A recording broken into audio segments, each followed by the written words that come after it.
Hello, everyone, and welcome back to season 2 of the Jenny for Your Thoughts podcast.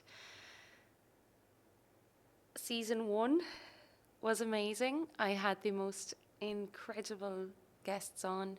I got to talk to a lot of very, very smart and intelligent and knowledgeable people, and I got to share my own experiences with a lot of things, and it was a huge learning curve for me, and it's actually quite emotional because I'm sitting here in this studio, and it was this time last year that I recorded my ever first podcast in this exact studio, in this exact seat. And it's just crazy how things align and things happen, and I'm just back here now in a completely different headspace, which we will get into shortly. But the world works in very, very weird ways, and the more I go through life, and as I age, so old, 22, I just realize, oh my God.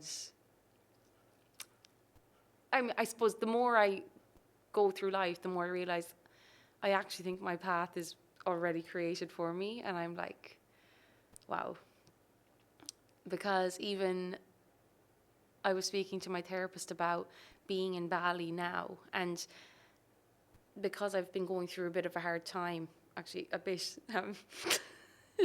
quite a difficult time, I obviously needed to leave Australia and come to Bali. I mean, I didn't need to come to Bali, but I just felt like I needed to leave Australia at the time. And it was like, where do I go? Like, I'd every thought in my head. I was like, will I just go to, like, I don't know, New Zealand? Will I go to Thailand? Will I go home? And I was like, will I go back to Bali? And it was like, yes, we're going to Bali. And the second I thought of that, like, I was like, yeah, that's what we're doing. And I would not have been able to just so smoothly and, I suppose, easily come to Bali if I had never come last year. Because I was in such a fragile state mentally, I needed something that was very just easy for me to do at the time, because mentally it was difficult for me to get out of bed, let alone like move to a different country. So I was like, right, Bali seems easy. It's familiar. I know it. I feel safe there. It's not far away on a flight. And I just think it's funny how that I would not have felt so at ease to come here if I hadn't have went last year. And like, I really do think I came to Bali last year so that I would be able to show up here today. And it's really strange. My experience of being in Bali last time was so different. I'm actually getting upset already. I don't know why.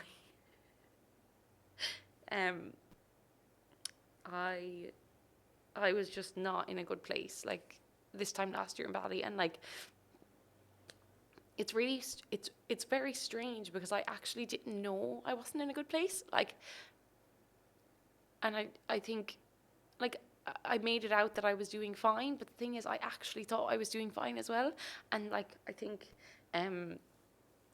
like, from me being more, like, if you've been following me on Instagram and stuff, I knew I shouldn't have put mascara on. Anyway, if you've been following me on Instagram, you'll know that I've been like opening up a bit more about like my journey at the minute and what I'm going through with like my body changing, and in terms of like gaining weight and like regaining my period and things like that. And I was really nervous to share all of that because I was really afraid that, like, if I was to share that now, that people will look back at my old content and think, was she just lying to us all along? So if she was saying that she was in a good place, and if she was saying that she was working on her relationship with food, or I was just so afraid that people would think my authenticity wasn't true, because I was like, all of a sudden, I never told you I was struggling with these things until I decided to combat them, if that makes sense. And the reality of it is, I genuinely convinced myself that I was fine. I was like fully convinced that I was absolutely fine. And yeah, I had some days where I was anxious. I had some days where I felt like, you know, bad in myself. But I was like, oh, but everyone has those days. You know, everyone feels like that. And that is the really, really, really terrifying thing about an eating disorder. If you haven't like listened back to other episodes, I would advise you do, because you'll get a bigger insight to like my journey and stuff. But basically, I was diagnosed with anorexia when I was 14, so 8 years ago now. And it's just terrifying how the eating disorder will make you think that you are absolutely thriving when you are just about getting by. And like, I convinced myself and everyone around me that I was fine and that I was doing well, because I was doing so much better than I was previous to that. You know, I was no longer massively restricting in a sense of like, you know, when I was 14 and 15, like I didn't do anything. I couldn't leave the house. I couldn't, like, I was eating very little. I was, you know, it was like classic like anorexia. But as I went through my recovery and things like that, like I worked on a lot of that, and I was still able to do all the things that make it look like I was okay. And I see this a lot actually in people now, and I kind of refer to it as like high functioning eating disorders. Like, it's not stopping you from living your life. You're doing everything that you want to do, but you're not enjoying any of it. So like I moved to Bali last year. I was here for a couple of months. I met amazing people. I like was traveling over the summer. I was in France. I met loads of people. I was recording my content. My business was doing well. I was working with clients. I was going on nights out. I was like, you know, doing all the things that a healthy and quote unquote happy person would do. And I think I convinced myself that, well, surely I'm fine. Like, if I was that bad, I wouldn't be able to do these things. And if I was that, you know, if I did really have a bad eating disorder, I would be critically unwell in hospital. And like, you know, I was like justifying that, oh, I'm fine because I can eat out. I'm fine because I can, you know, because I had overcome a lot of the things that I would have struggled with before. So I thought, oh, I'm actually fine now because like I don't struggle with those things anymore. You know, I'm able to like take a rest day. I don't like excessively exercise. I don't massively restrict myself, and you know, there was all of these things. Then I moved to Sydney, and it was like I wouldn't be able to do that if I was stuck in my eating disorder, because you know, it was like, I don't know, it was like I was like literally brainwashing myself, and I was finding every reason under the sun to justify my actions and justify the fact that, no, Jen, you are actually doing really well. You're fine. And so, like, on paper, everything was like great, you know? And like, I just think it's so, I don't know. It's so difficult because like I think this happens so many people, and unfortunately like it's really, really, really hard to catch yourself, because I do believe that deep down you are the only person who ever knows how you're actually doing. Now, I say that, I do think there was maybe one or two people in my life who are quite close to me who knew. And there's probably more people actually who knew deep down that I wasn't okay, and would sometimes say to me, Jen, like, are you sure you're okay? Or, you know, and I'd be like, yeah, I'm doing great. Like, fine. Like, everything's great, you know? It's like, my life's great. Like, I get up, I go to the gym, and I blah, blah, blah. And it's like, that's not living. Like, I don't know. But yeah, I think there were people who knew I wasn't 100%. And um, yeah, so like what I was saying before, I think firstly, you are the only person who will ever know how you are actually doing. And secondly, you are the only person who will ever be able to decide that you want to get better. And that's the other really heartbreaking thing about eating disorders is you can look at someone and you can watch them deteriorate and like wish their life away and, you know, see someone suffering so badly and be so angry looking at them thinking, why can't they just eat? Why can't they just recover? Why can't they just blah, blah, blah? And it's like, firstly, I wish it was as easy as that. And secondly, that person, the person struggling with eating disorder, myself included, has to realize themselves that fuck this. That fuck this shit. I am not dealing with this crap anymore. And until you have that realization, it's very, very hard to get better. And I think support and I think education and I think being around people who are really good people to be around will help a person get to that stage of being like, right, enough is enough, I'm going to get better. But you can't force someone either. And, you know, I could look back on my journey and think, I wish I recovered sooner. I wish I did this. I wish I did that. And like, I don't think any of it is a waste. I don't think any of it is a waste. I think all of it has led me to where I am now. And I've learned so much throughout the years. Yes, I mean, in an ideal world, it would be great if I had never struggled with any of this, you know, but that's just unrealistic. Life, unfortunately, isn't a smooth sailing, but I genuinely would not be the person I am if I hadn't been through what I've been through. And I also just want to like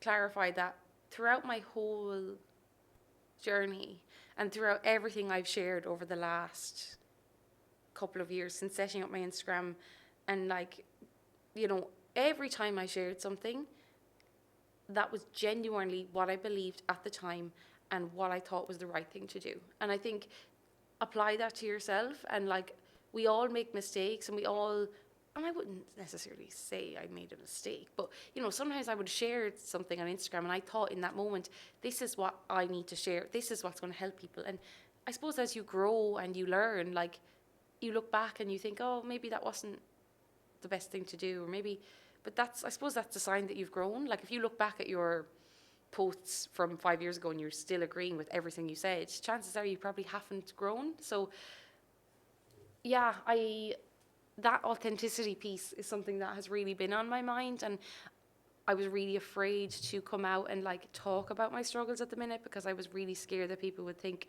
was she just lying all along then about how she was? But from the bottom of my heart, I've always been so honest and authentic on my page. I've always shared what I thought was the right thing to share in that moment. And I do believe I've been helpful up all throughout my few years, even if at times I was struggling or whatever. I do think I helped a lot of people still, you know. And I think throughout my journey now and being able to share this, I think that this is going to be really helpful too. I kind of just want to, I think, just touch on, I suppose, what is going on for me, because I know some people might not understand and get it and think, what is she on about?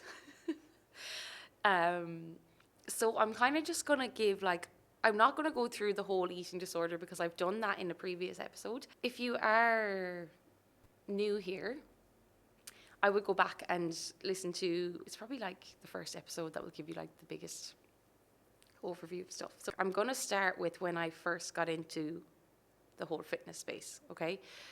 I was in first year of college. I had recently just gone through quite a big part of my eating disorder recovery at the time. I had experienced a similar journey to what I'm experiencing now, in terms of basically letting go, honoring all hunger and fullness, and allowing my body to do whatever it needed to do to heal. And with that, I gained a lot of weight very quickly, as I needed to. I got my period back. My life started to open up so much more. I was like able to go back to school. So I missed a lot of school, and I was able to go back. I was going on nights out, having the crack. Anyone who's listening to this who was like with me in sixth year, I loved going out. I loved getting too drunk. I had the best sixth year ever. Yes, I didn't feel great about my body, but oh my God, we had so much fun. And I felt very self-conscious about my body all throughout sixth year and into first year of college. And I was always of the opinion that the weight I had gained throughout my recovery and throughout honoring my hunger and stuff, it was extra.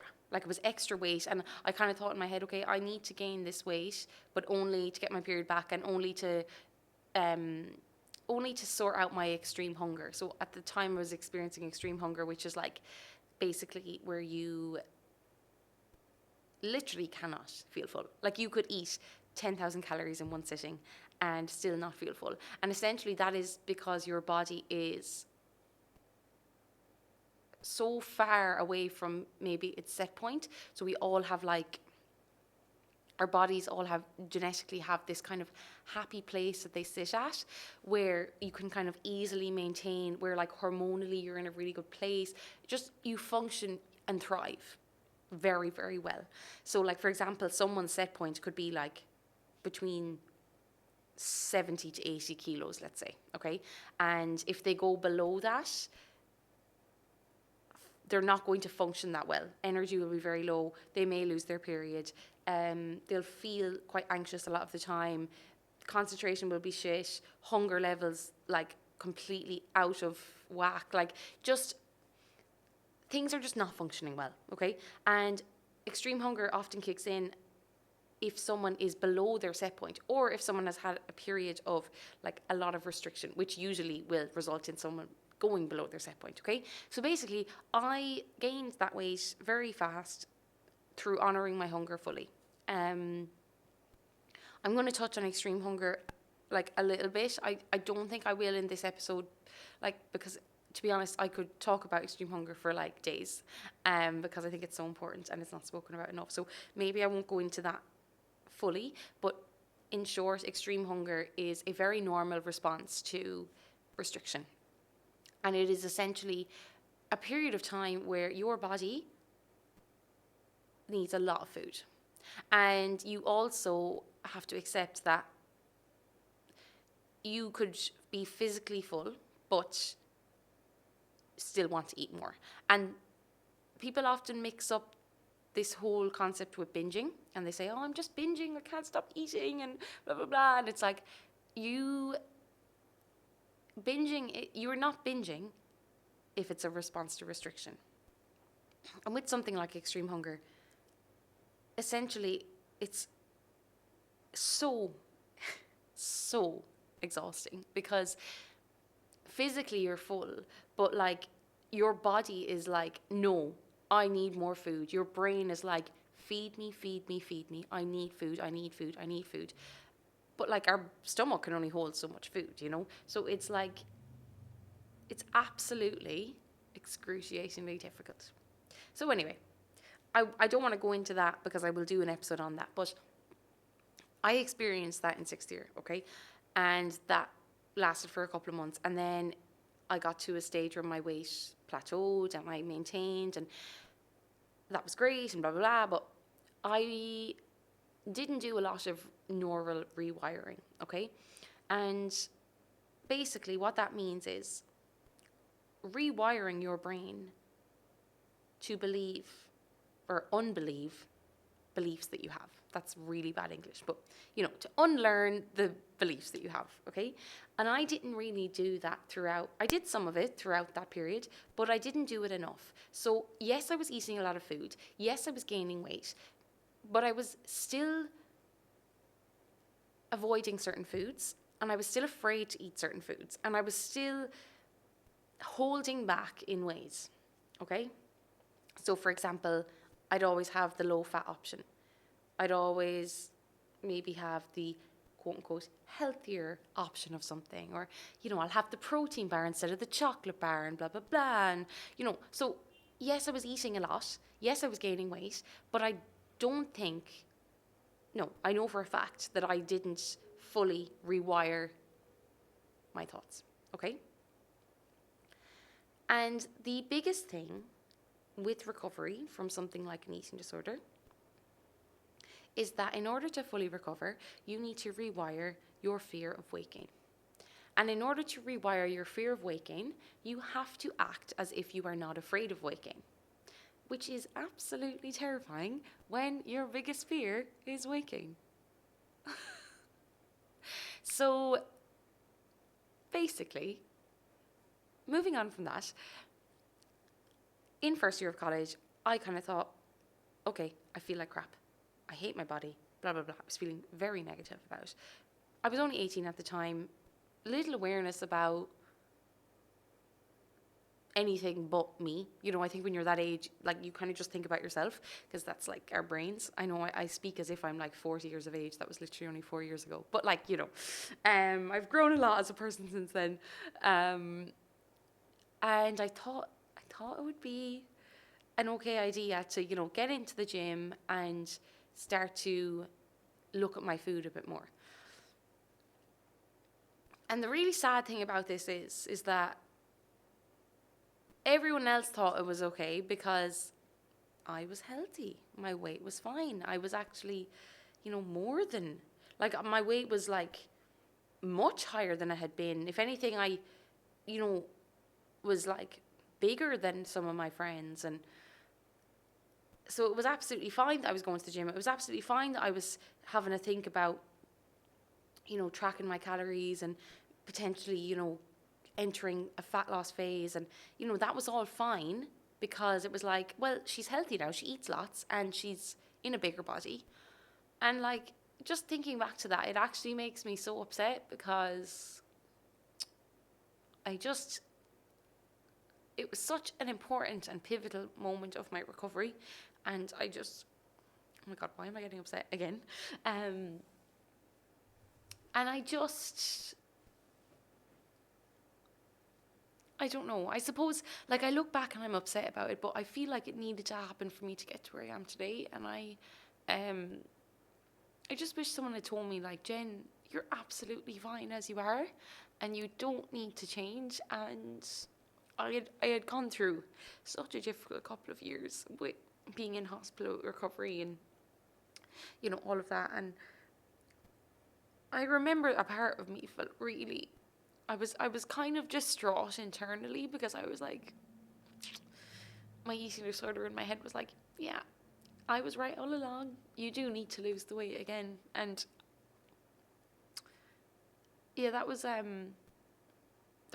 quite a shit time. Anyway, so that was first year of college. I entered a fat loss phase in a very, you would say, healthy way. I entered the typical, like, that was my first kind of introduction to the fitness industry, we can say.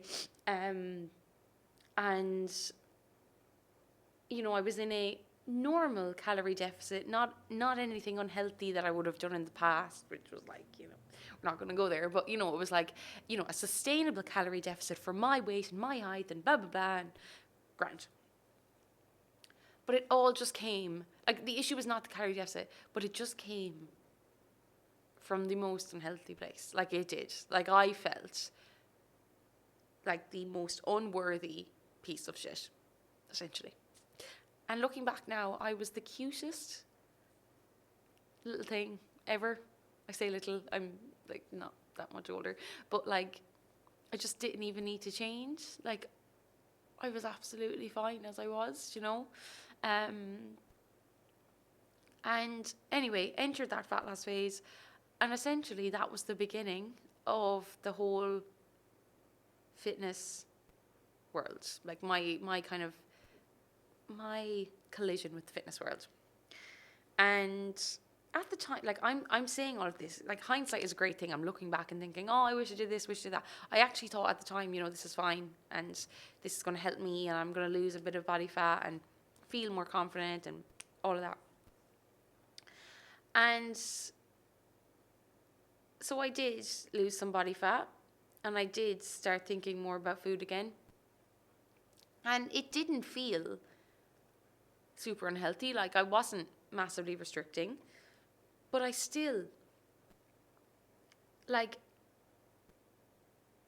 I still had so many fears and I still had so many things that I needed to work through. And the last thing I needed in that moment was a calorie fucking deficit. Do you know what I mean? Like it was really the last thing I needed. But anyway, it happened. And I went through and then I decided I wanted to be a PT, and I had so much passion as well because I had all of this empathy for like other girls who felt so poorly about their bodies, but I just wanted to help them with that, but I didn't really want to help them change their bodies. I just wanted to nearly mind them in like just come to me as a client and I'll just help you with life. So trained to be a PT, and it's very easy to get very invested in the whole fitness space and be quite blindsided and brainwashed into believing that what you're doing is very healthy and exactly what you need to do. So like there's so many things in the fitness world that cross over with an eating disorder, and it's very easy to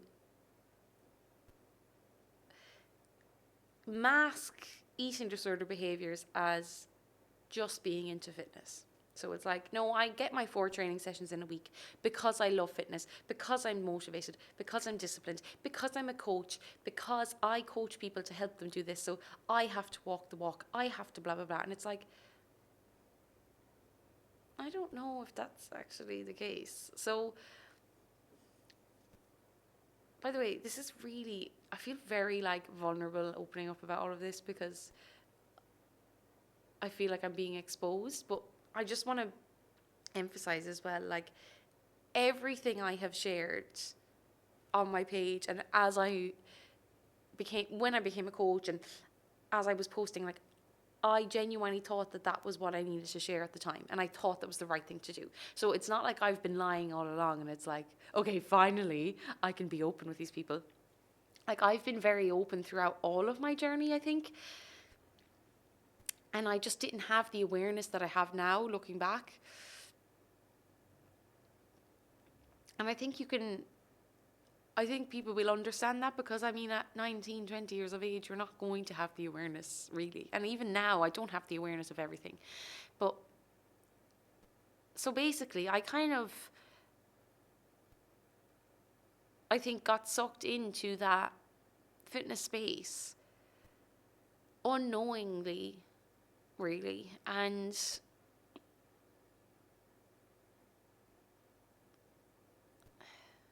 as hard as this is to admit, like, I think my eating disorder really liked it and was like, yeah, let's do this. Let's work with this. And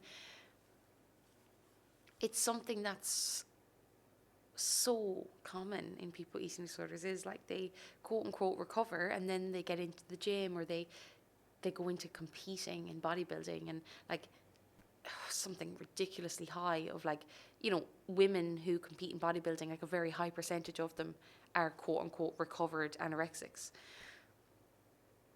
And like, all I'll say is you're not recovered from anorexia if you're competing in a bodybuilding competition. That's just my opinion, but I would find it hard to believe that you're recovered if you're in that industry, you know, because the whole point of anorexia recovery is accepting yourself as you are and living a life that has very little to do with what you look like. So, I don't know. That's a controversial opinion, but it's my opinion. So, anyway, that brings me up to then, I suppose, being in Bali this time last year. And, like, over the couple of years of me being a coach, I slowly feel like I started to lose myself more. Like, when I first got into it, I feel like I was more Jen. And as my career developed, maybe as a coach, I feel like I lost myself a little bit more. And I also was losing weight throughout that as well. And it was that weight loss was quite unintentional, in a sense of like I didn't openly say to myself, right, I'm going to lose weight. But I was slowly just getting smaller and smaller. And the scary thing is, I had no idea. I had no idea. And it's only now that I'm looking back at myself that I'm like, oh my God. Like, I'm shocked. And I was so convinced that I was like so far on from my eating disorder. I was like, right, that anorexia is so in the past. Like, even if you go back and listen to that episode of me talking about it, like, I speak as if it's just not in my life anymore. And I had no clue that it's like it had its arms around me and was like, and there was like, it's like it had its arms around me with one hand over my mouth, and it's like, don't say anything, you are not struggling, and if you say anything, I don't know, that's quite a dark way to put it, but I think it did have, like, it was gripping onto me, and I just didn't know. And I know people think, like, listen to that and think, how could you not know? Like, surely you'd know. It's very hard to understand if you haven't ever experienced an eating disorder, I suppose, but I think it's number one, one of the best things an eating disorder will do is make you believe that you are fine when you're not. So anyway, I came back from Bali last year, and I remember one of the first things, I remember getting off the plane, and I remember being really afraid for my family to see me because I thought that they'd think I had gained weight. That was the thing, right? So I thought, oh God, like, they're probably going to think I gained weight now because I've been eating out, because in Bali, like, you eat out, and, you know, it's easier to just eat out, you know, as opposed to cooking. And I was like, oh, I've eaten out loads now since being in Bali, so I've probably put on a few pounds, and they'll probably think, oh, she's enjoyed herself, you know. But the first thing that was said to me was, oh my God, like, you look terrible. Like, you have lost so much weight. And it was until someone said that to me, and like, I really just want to like clarify as well, like, the whole weight thing actually has very little to do with this, but my reason for sharing it is that I just want to show you how much the eating disorder will blindside you and just convince you completely different things that are far from the truth. So it was when I came home from Bali, I was actually really sick as well, like physically, just from, I had dengue fever and stuff, as if it's just like a little thing. But I was quite sick, and it was kind of then that I was like, yeah, I'm not okay. Like, I'm really not okay. And I was like, I'm not enjoying anything I'm doing. Like, even when I was out in Bali last year, like, I was posting lots of stories of like different things. Now, I was actually quite open when I was here last year, and I did share that I was struggling and I wasn't happy, and like, I really wanted to show that, like, just because I was living in Bali, like, Doesn't mean your life is great, because actually I was actually quite miserable. Do you know, so I was actually quite open about all of that. But yeah, it wasn't until I came home from Bali that I really was like, right, I'm not okay. And I need to do something about this. And also, my period went missing. So my period, I remember I got a period in like March before I went to Bali in April. And the period in March, that was my first one in a while as well. So it was like, my period has been like very on and off. Like ever since I kind of went into the fitness space,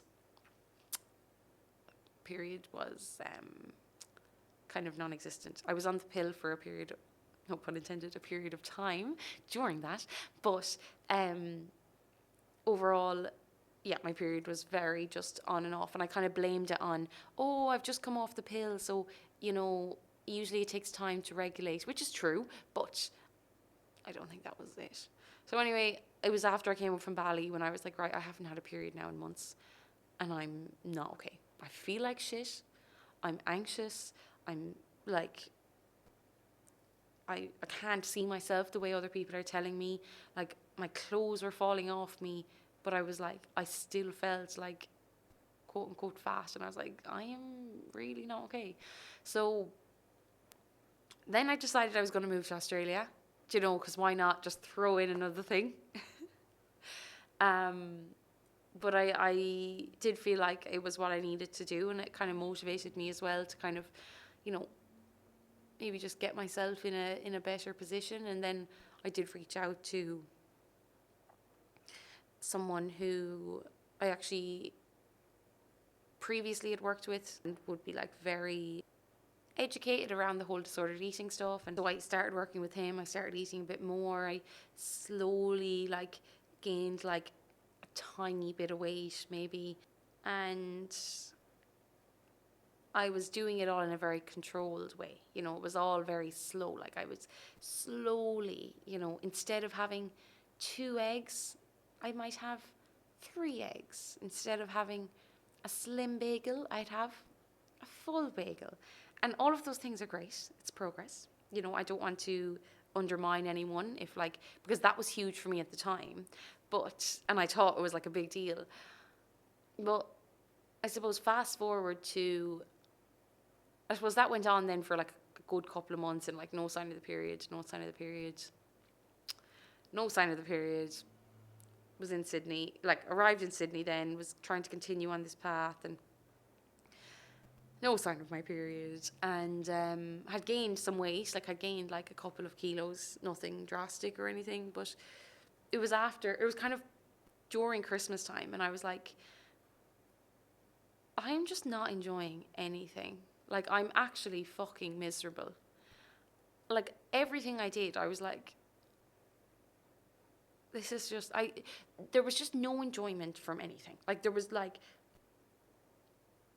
I just had so much anxiety all the time, and I was just anxious about food, and I was so nervous about, like, so fixated on my body, and all of this shit. My energy was in the bin.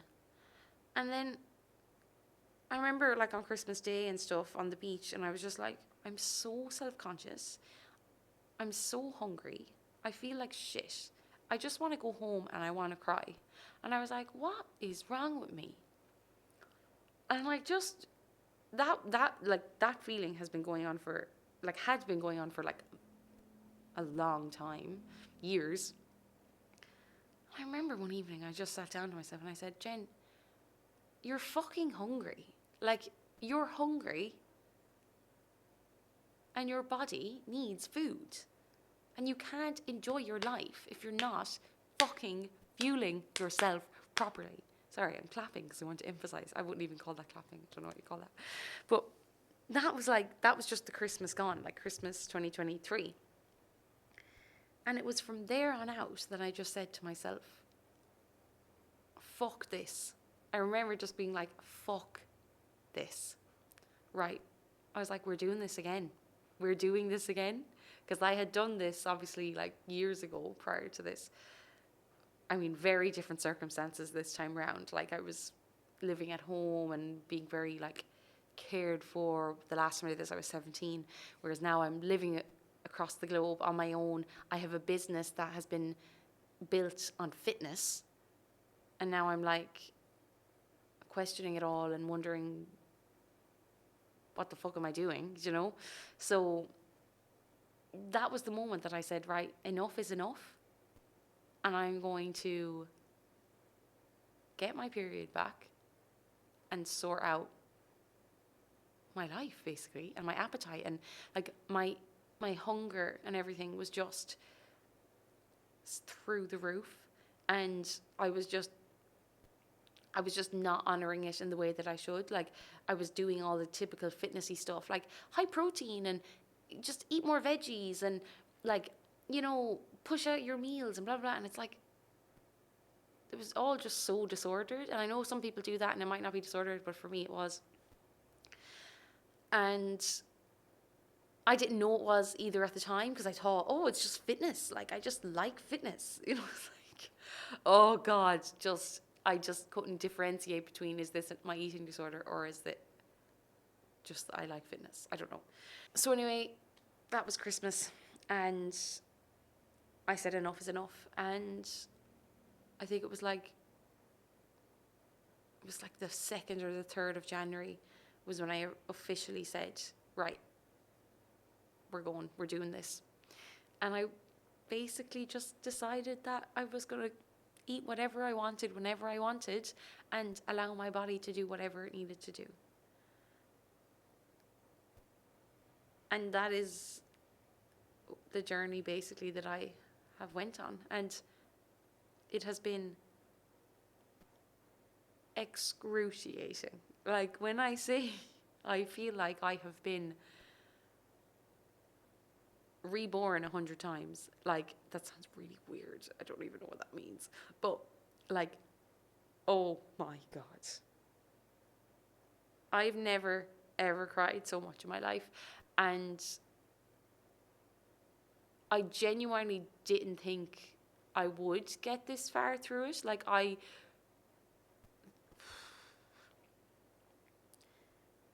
it has been, I think it 100% was harder this time round, because firstly, I've been in it longer. You know, the longer you're stuck in something, the harder it is to get out. And secondly, like, I'm on my own. I was in Australia. I now had a business that was built around me and my looks, and I know it wasn't built on my looks, but like, that was obviously a component of it, you know. And I was like, oh my gosh, I felt like my whole identity had been completely stripped.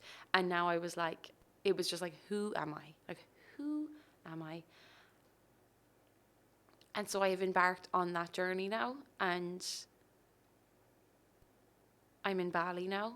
It was the end of March, where it was kind of like the beginning of March, where I was like, if I want to continue on this journey, I need to get myself out of Bondi Beach, but in particular, just like, Australia. I was like, I have to. It was so incredibly difficult. I was like, something needs to change here, because I don't think I can keep going if it doesn't. And I was really considering, to be honest, just going home and going back into hospital, because it was that bad. And I was like, I actually can't look after myself. Like, I can't deal with myself. But something in me just said, just try Bali. Just try something else. If Bali goes to shit and you're still literally in despair, then you can go home and go back into hospital. So I actually got that, like, I contacted the hospital. I got the referral in, and it was like, right, if you need to come, we're here. And thankfully, I haven't needed to do that. And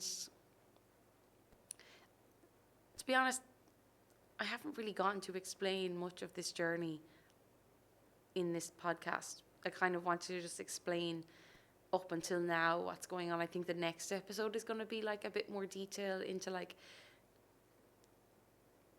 what, since January, what has gone on. But I think I really needed to explain that previous period in order for you to understand what I'm going through now. So, to be honest, today's episode I had intended on just speaking about the journey I'm on right now, but that has not planned out as I would like to. No, not even as I would like to, as I had planned. So that just means we have to book in for another episode. But